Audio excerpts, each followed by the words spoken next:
Handelinge 15 vers 40 tot Handelinge 16 vers 8, tweede sendingreis van Paulus saam met Silas en Timotheus, maar Paulus het Silas gekies en afgereis nadat hy deur die broeders aan die genade van God opgedra was, en hy het Sirië en Cilicie deurgegaan en die gemeentes versterk, en hy het in Derbe en Lystra aangekom, en daar was 'n disipel met die naam van Timotheus, seun van 'n gelowige Joodse vrou, maar van 'n Griekse vader.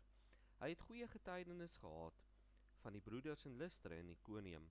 Paulus wou hê dat hy saam met hom op reis sou gaan, en hy het hom geneem en besny ter wille van die Jode wat in daardie streke was, want hulle het almal geweet dat sy vader 'n Griek was.